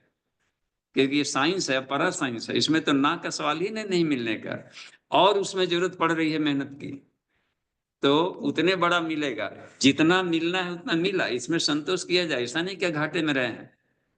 जितना अपने जी, था सब झोंक दिया, तो और अपनी पात्रता को बढ़ाते जाएं और झोंकते जाएं। ये झोंकने बढ़ाने की प्रक्रिया बिना बोर हुए लगातार करते जाएंगे तो चमक बढ़ती जाएगी। घाटा नहीं हुआ है आज तक संसार में किसी को। कुछ आवश्यकता से अधिक हम इच्छा करने लगते हैं, तो उस तुलना में हम घाटा शब्द का प्रयोग कर देते हैं।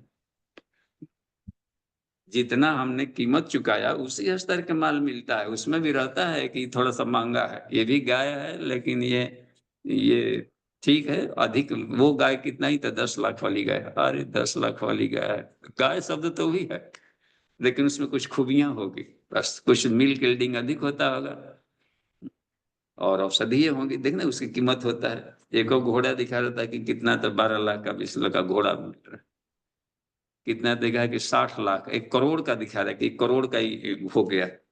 तभी मिलते ही गाड़ियां सस्ती भी मिल जा रही हैं, 4-5 लाख में भी गाड़ी मिल जा रही है, और कितना वाला कि 22 करोड़ है, तो कितना करोड़ है को गाड़ियों का दाम है, तो कुछ खूबियां उसमें रहेगी, तो जितना ही हम मेहनत लगाएंगे तो उस स्तर का मिलेगा।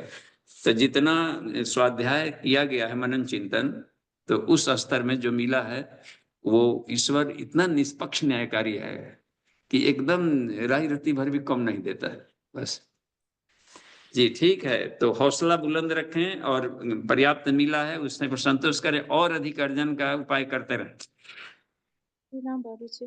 जी, अब यहाँ नवरात्रि सत्रों में जो जो आते हैं तो साफ है कि जो डिसकंटिन्यू नहीं हुए उनकी चमक आप देखिए, साफ पता चल जाएगा कि ये आदमी नियमित रहा है। तो क्लास में रेगुलर नहीं जाने पर भी अपना कम होता है कि कभी खिड़की से झांक के पढ़ लिया, कभी गया कभी ना गया, आज ना जाएंगे, आज माथा दुखा रहा है तो वो कर रहा है तो ऐसा हो रहा है, तो उसमें चमक थोड़ी कम रहेगी। तो ठीक है, धन्यवाद। जी जी बाबू जी, अभी कोई और प्रश्न नहीं है, पर पहले के कुछ प्रश्न रहे। हाँ पूछिए।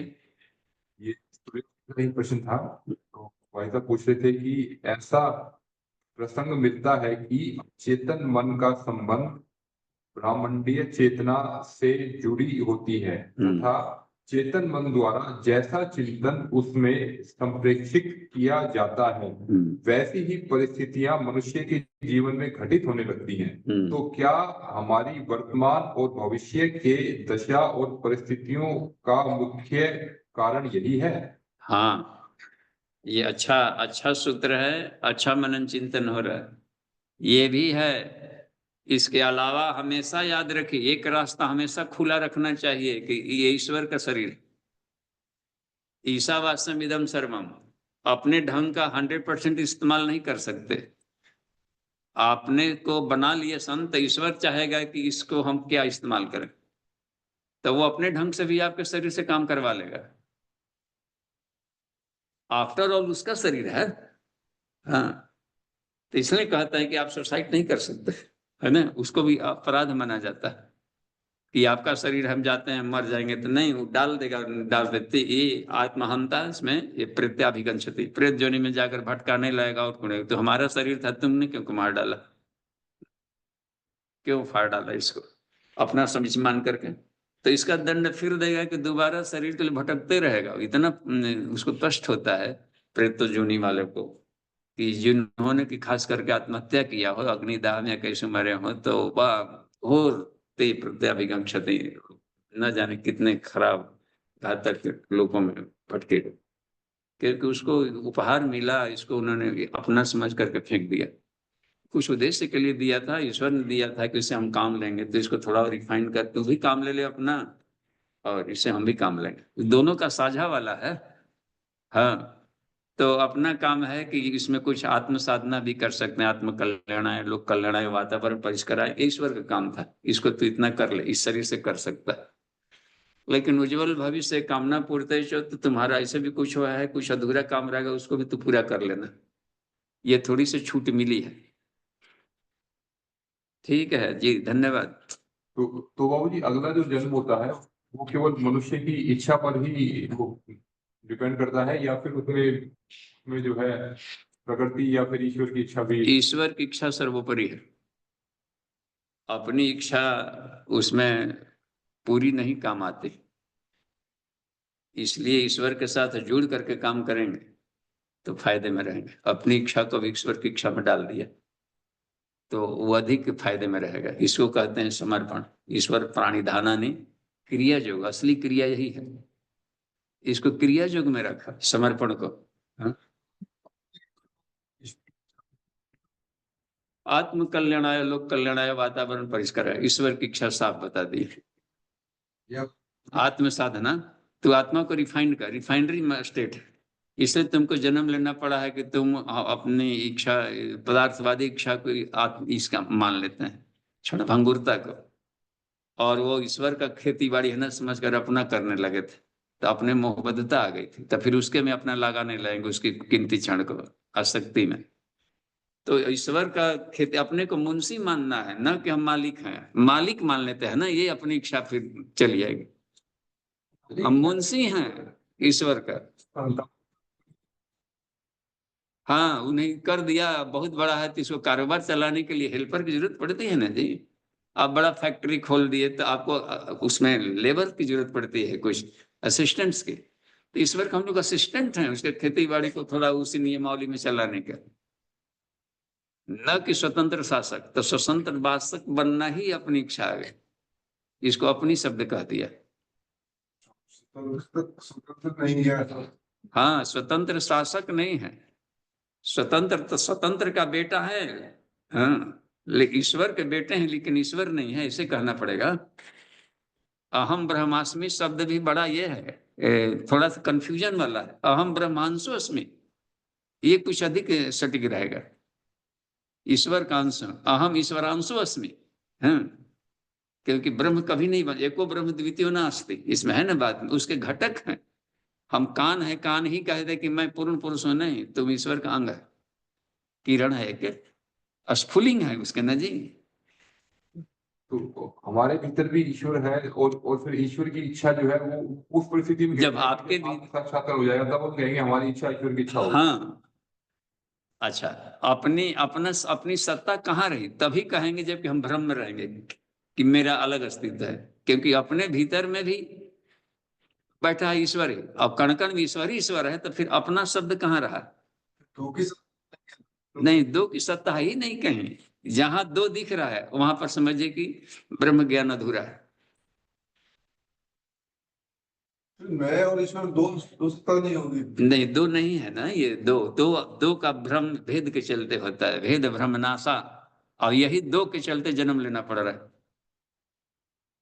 दो का ज्ञान जब तक रहेगा तहां दो में आ जाए कौन बड़ा कौन छोटा, और लड़ाई युद्ध अंतर्युद्ध चलते रहेगा हमेशा। वेदांत ने सिर्फ कह दिया है कि एको ब्रह्म द्वितीयो नास्ति, यहाँ पर कर दिया, तब तो वहां पर सारे तर्क खत्म।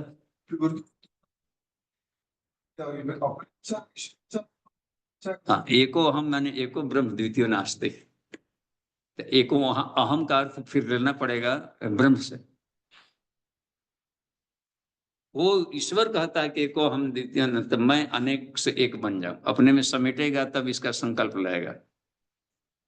जो भी कुछ हो रहा है तो उसकी ही इच्छा से न हो रही है, चाहे आत्महत्या क्यों करने गया, चाहे कुछ भी कर रहा है, तो उसकी हाँ। इच्छा है तो उसमें आगे भी बैठा हुआ हाँ है। ठीक है, तो घाटा किया गया,